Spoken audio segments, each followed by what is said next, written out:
London के Heathrow airport से उड़ान भरने के कुछ सेकंड के अंदर ही ब्रिटिश एयरवेज के एयरबस A390 विमान के दोनों इंजन अचानक से खुल जाते हैं।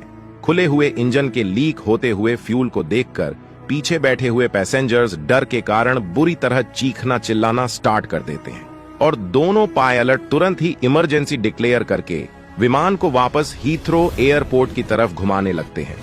पर क्या यह प्लेन एयरपोर्ट तक सही सलामत वापस पहुंच पाता है और क्या इसमें बैठे पैसेंजर्स और क्रू मेंबर्स की जान बच पाती है? यह कहानी है ब्रिटिश एयरवेज फ्लाइट 762 की, जिसने पूरी दुनिया को हैरान कर दिया था।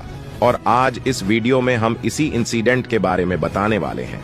24 मई 2013 का वह दिन सुबह के समय लंदन के हीथ्रो एयरपोर्ट पर ब्रिटिश एयरवेज का एक क्रूज दिन की पहली फ्लाइट 762 के लिए अपने एयरक्राफ्ट की तरफ बढ़ता है। इस फ्लाइट के लिए 11 साल पुराना एयरबस A390 यूज किया जा रहा था, जिसे लंदन के नॉर्वे से कैपिटल ऑस्लो पहुंचना था।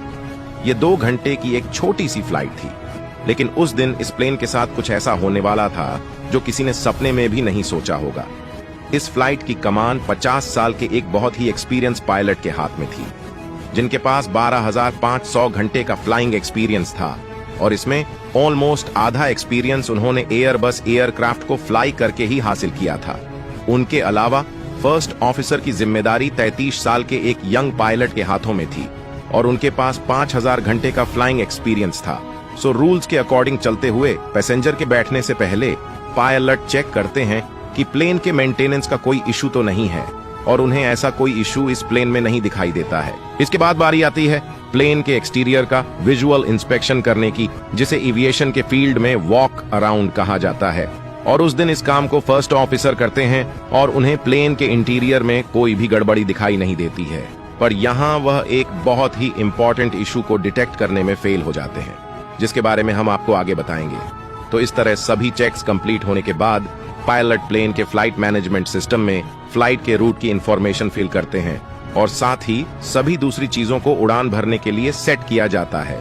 सुबह 8:15 पर सभी 75 पैसेंजर से इसमें बैठ जाते हैं और इस जर्नी के लिए इस प्लेन में 7,600 किलो फ्यूल भर दिया जाता है। अपने शेड्यूल के अनुसार चलते हुए तय समय पर फ्लाइट 762 को पुश बैक करने की प्रक्रिया की जाती है और रनवे पर पहुंचने के बाद प्लेन को सुबह 8:50 पर टेक ऑफ करने का क्लियरेंस दिया जाता है। फर्स्ट ऑफिसर प्लेन के इंजन को फायर करते हैं और प्लेन रनवे पर दौड़ने लगता है। अभी प्लेन ने टेक ऑफ किया भी नहीं होता है कि पीछे बैठे पैसेंजर्स को खिड़की से डरा देने वाला नजारा दिखाई देता है। दरअसल दोनों इंजन्स के फैन कॉल डोर हवा के टकराने की वजह से बुरी तरह हिल रहे होते हैं, लेकिन कॉकपिट में बैठे पायलट को इस बारे में कुछ भी पता नहीं होता। अब जैसे ही प्लेन की रफ्तार बढ़ती है तो हवा की दबाव की वजह से प्लेन के दोनों फैन कॉल डोर इंजन से उखड़ जाते हैं। इन सब से अनजान दोनों पायलट प्लेन को टेक ऑफ कर देते हैं। इसी बीच पीछे बैठे पैसेंजर्स घबराहट में पूरी तरह चिल्लाने लगते हैं, क्योंकि उन पैसेंजर ने इंजन में होने वाली इस घटना को अपनी आंखों से देखा था। प्लेन के टेक ऑफ करते ही रनवे पर फ्लाइट 762 के पीछे मौजूद एक दूसरी फ्लाइट के पायलट टावर से कनेक्ट करके रनवे पर मेटल के टुकड़े बिखरे होने की बात करते हैं।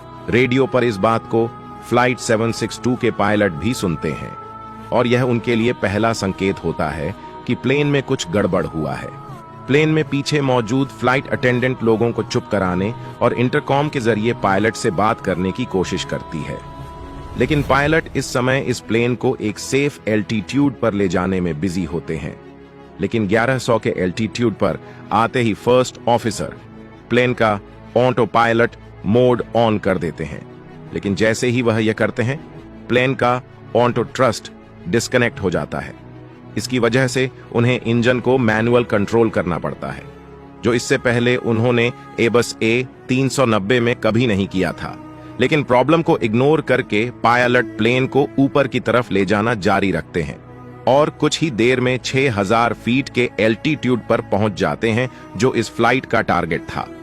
अब जैसे ही इस एल्टीट्यूड पर पहुंचते हैं, प्लेन के कॉकपिट के डिस्प्ले पर एक के बाद एक अलर्ट मैसेज आना शुरू हो जाता है।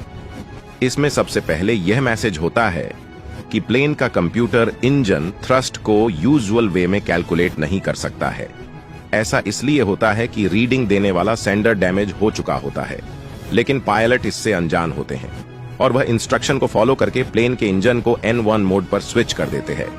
हर एक बीतते सेकंड के साथ प्लेन के इंजन बाहर के हार्श एनवायरनमेंट में एक्सपोज होते जाते हैं, क्योंकि प्लेन 450 घंटे किलोमीटर की स्पीड से फ्लाई कर रहा होता है और ऐसे में फैन कॉरिडोर्स के बिना तेज हवा इंजन को सीधा हिट करती है।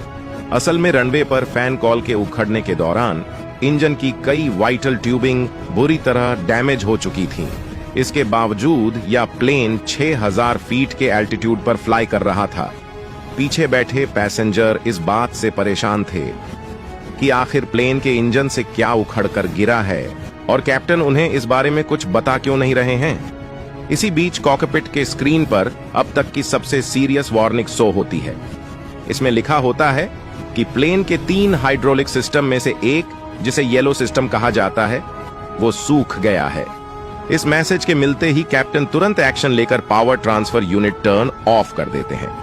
इस तरह वह बाकी 2 हाइड्रोलिक सिस्टम्स को तो सेव कर लेते हैं, लेकिन इसी दौरान जब फर्स्ट ऑफिसर अपने विंडो से झांककर पीछे की तरफ देखते हैं तो उन्हें पता चलता है कि राइट साइड वाला विंग किनारे से डैमेज हो चुका है। पायलट को तो यह मालूम नहीं था कि प्लेन के साथ एग्जैक्टली क्या हुआ है, मगर उन्हें यह जरूर समझ में आ गया था कि प्लेन में कुछ जरूर सीरियस गड़बड़ हुई है और अब शायद उन्हें हीथ्रो एयरपोर्ट पर वापस लौटना होगा। ऐसे में पायलट ATC से तुरंत कनेक्ट करके उन्हें अपनी प्रॉब्लम और एयरपोर्ट पर वापस लौटने के बारे में कहते हैं। यहां गौर करने वाली बात यह है कि जिस रनवे से फ्लाइट 762 ने टेक ऑफ किया था उसे बंद कर दिया गया था, क्योंकि उसके चारों तरफ फैन कॉरिडोर के टुकड़े पड़े हुए थे। यानी अब उसकी जगह उन्हें उसी के पैरेलल मौजूद 27R नाम के दूसरे रनवे पर लैंड करना होगा। अब पायलट प्लेन को घुमाने के बारे में सोच ही रहे होते हैं कि तभी प्लेन में एक और बड़ी गड़बड़ी हो जाती है। असल में प्लेन के राइट साइड वाले विंग में फ्यूल 120 किमी पर मिनट के रेट से खत्म हो रहा था, जिससे दोनों पायलट अनजान थे। यानी कुछ ही समय में उसका सामना एक और बड़ी मुसीबत से होने वाला था। इसी बीच प्लेन में मौजूद सीनियर फ्लाइट अटेंडेंट्स एक बार फिर से इंटरकॉम के जरिए पायलट के पास कॉल करती हैं और इस बार कैप्टन उनकी कॉल रिसीव कर लेते हैं। फ्लाइट अटेंडेंट्स कैप्टन को बताती है कि राइट साइड वाला इंजन का ऊपरी हिस्सा उखड़कर उससे अलग हो गया है। इतना सुनते ही अब कैप्टन के मन में कोई डाउट नहीं रहता और वह तय कर लेते हैं कि उन्हें हर हाल में एयरपोर्ट वापस लौटना होगा। मगर जैसे ही वह प्लेन को पीछे घुमाने की प्रक्रिया शुरू करते हैं, उनके स्क्रीन पर प्लेन के लेफ्ट और राइट विंग में फ्यूल इनबैलेंस होने की एक नई वार्निंग दिखाई देती है। कैप्टन देखते हैं राइट विंग में फ्यूल लेफ्ट विंग से 1500 किलो फ्यूल कम हो चुका है और यह अंतर हर एक सेकंड के साथ बढ़ता जा रहा है। दोनों पायलट को यह समझने में देर नहीं लगती कि प्लेन से फ्यूल लीक हो रहा है। वह तुरंत ATC से कनेक्ट करके अपने सिचुएशन के बारे में बताते हैं। प्लेन में इस समय 5 टन फ्यूल मौजूद होता है, जो ऐसे तो इस समय कम भी नहीं है, लेकिन जिस रेट से फ्यूल काम हो रहा था उसे देखकर पायलट की टेंशन बढ़ जाती है। कैप्टन प्लेन में मौजूद पैसेंजर्स और फ्लाइट अटेंडेंट्स को प्लेन के कंडीशन के बारे में साफ साफ बता देते हैं। वह कहते हैं कि उन्हें वापस हीथ्रो एयरपोर्ट पर लौटना होगा, जिसमें लगभग 6 मिनट का समय लगेगा। इसके बाद वह फ्लाइट अटेंडेंट्स को यह भी समझा देते हैं कि लैंडिंग के दौरान प्लेन में आग भी लग सकती है, इसलिए सभी पैसेंजर को इसके लिए तैयार रखें। पायलट कैलकुलेट करते हैं कि उनका प्लेन अभी एयरपोर्ट से 26 नॉटिकल माइल्स दूर है और प्लेन में 4200 किलो फ्यूल बचा हुआ है, जिसमें से 1100 किलो फ्यूल राइट विंग में है और बाकी लेफ्ट विंग में। QHR यानी पायलट की क्विक रेफरेंस हैंडबुक के अनुसार इस सिचुएशन में पायलट राइट साइड वाला इंजन बंद कर देना चाहिए, क्योंकि उसमें किसी भी समय आग लग सकती है, जिससे सिचुएशन और ज्यादा खराब हो जाएगी। फर्स्ट ऑफिसर इस चीज के बारे में कैप्टन को बताते हैं, लेकिन कैप्टन ऐसा करने से मना कर देते हैं, क्योंकि खराबी यहाँ एक नहीं बल्कि दोनों इंजन्स में हुई थी और ऐसे में उन्होंने राइट इंजन बंद करके सारा लोड लेफ्ट इंजन पर डाला, तो उसका भी वही हाल हो सकता है जो राइट इंजन का है। ऐसे में उनके पास बचने का कोई ऑप्शन नहीं रहेगा। हालांकि यह डिसीजन काफी टफ था, लेकिन कप्तान अपने जिम्मेदारी पर दोनों इंजन को चालू रखते हैं। कुछ ही देर में प्लेन रनवे 27R पर लैंड करने के लिए लाइंड अप किया जाता है। और साथ ही एटीसी से भी उन्हें लैंड करने की परमिशन मिल जाती है। एटीसी पायलट को इन्फॉर्म कर देते हैं कि उनके लिए रनवे पर इमरजेंसी सर्विसेज तैयार है। पायलट खुद भी जानते थे कि उनके पास लैंड करने का सिर्फ एक ही मौका है, इसलिए गलती की कोई भी गुंजाइश नहीं थी। रनवे के करीब आकर पायलट प्लेन के स्पीड को धीमा कर देते हैं और अब उन्हें सीधा चलते हुए रनवे पर लैंड करना होता है। लेकिन तभी प्लेन में एक झटका लगता है और वह राइट साइड की तरफ झुकने लगता है। पायलट चेक करते हैं तो पता चलता है कि राइट साइड वाला इंजन फेल हो चुका है। मगर जैसे ही वह इस इंजन शट डाउन कर रहे होते हैं, तभी प्लेन में एक सबसे खतरनाक वार्निंग अलार्म बजता है और यह अलार्म होता है प्लेन में आग लगने का। दरअसल राइट वाले इंजन में आग लग जाती है। यह वार्निंग अलार्म बजते ही तुरंत ही कप्तान इस इंजन को शट डाउन करके थ्रस्ट लीवर को आइडल पर सेट कर देते हैं और साथ ही वह उसकी फ्यूल सप्लाई कट करके ओवरहेड पैनल में इंजन 2 के फायर बटन को प्रेस करते हुए फायर एक्सटिंग्विशर को डिस्चार्ज भी कर देते हैं। इसके बाद वह एटीसी से कनेक्ट करके बताते हैं कि यह एक मेडिक सिचुएशन है। कैप्टन कहते हैं कि वह लैंड करने की कोशिश जरूर करेंगे, लेकिन हो सकता है कि उन्हें लैंडिंग अवॉइड करके गो अराउंड के लिए जाना पड़े। पीछे बैठे पैसेंजर खिड़की से जैसे प्लेन में लगी आग को देखते हैं। प्लेन में चीखने चिल्लाने की आवाज शुरू हो जाती है क्योंकि लोग आग को देखकर बुरी तरह घबरा जाते हैं। प्लेन के कप्तान लगातार इस आग पर काबू पाने की कोशिश करते रहते हैं। वो फायर एक्सटिंग्विशर की दूसरी ओर आखिरी बोतल को भी डिस्चार्ज कर देते हैं, लेकिन आग पर कोई फर्क नहीं पड़ता। दूसरी तरफ फर्स्ट ऑफिसर मैनुअल प्लेन को रनवे की तरफ बढ़ा रहे होते हैं। फर्स्ट ऑफिसर का काम आसान करने के लिए कैप्टन थ्रस्ट लीवर को अपने हाथ में ले लेते हैं। यानी अब कैप्टन प्लेन की स्पीड को मैनेज कर रहे थे। फर्स्ट ऑफिसर किसी तरह इस लड़खड़ाते हुए प्लेन को रनवे की तरफ अलाइन करते हैं।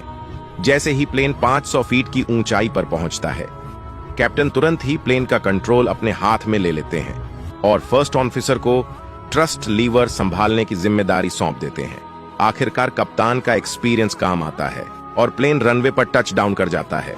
प्लेन के रनवे पर टच करते ही कैप्टन ब्रेक लगा देते हैं, जिससे प्लेन का एक टायर भी फट जाता है। हालांकि एक हाइड्रोलिक सिस्टम के फेल होने की वजह से 10 में से सिर्फ 6 विंग स्पॉयलर्स ही डिप्लॉय हो पाते हैं, मगर इसके बावजूद प्लेन रनवे पर धीमा हो जाता है और कैप्टन इसको पूरी तरह रुकने से पहले थोड़ा सा राइट साइड की तरफ घुमा देते हैं ताकि इंजन में लगी आग हवा के सहारे प्लेन की तरफ ना बढ़े। प्लेन के रुकते ही कैप्टन फायर चीफ से पैसेंजर को इवैक्यूएट करने की परमिशन मांगते हैं और उन्हें लेफ्ट साइड में पैसेंजर को बाहर निकालने के लिए तुरंत कह दिया जाता है। इसके बाद 2 मिनट के अंदर ही पूरे पैसेंजर्स और क्रू मेंबर्स प्लेन से बाहर निकल आते हैं और रनवे पर मौजूद फायर ब्रिगेड की टीम प्लेन की आग पर पूरी तरह काबू पा लेती है। सौभाग्य से पायलट ऑफ को पायलट की समझदारी ऑफ स्किल्स के चलते इस खतरनाक हादसे में किसी की जान नहीं गई। पर सवाल यह उठता है कि दुनिया के सबसे एडवांस्ड एयरक्राफ्ट में से एक, जिसे दुनिया की one of the most safest airline operate कह रही थी, उसके साथ आखिर यह हादसा कैसे हुआ? जब इस मामले को इन्वेस्टिगेशन की गई तो पता चला इस फ्लाइट के एक दिन रात से पहले जब इस प्लेन में मैनेजमेंट का काम किया जा रहा था तो टेक्नीशियन द्वारा गलती से फैन कॉल डोर खुला रह गया था और इसी की वजह से यह हादसा हुआ। हैरानी की बात यह थी कि पायलट को लेकर किसी भी ग्राउंड स्टाफ की नजर खुले हुए फैन कॉल डोर पर नहीं पड़ी। लेकिन अच्छा यह हुआ कि इस हादसे में किसी की जान नहीं गई। खैर, आज के वीडियो में बस इतना ही। वीडियो अच्छी लगी हो तो लाइक शेयर जरूर करें।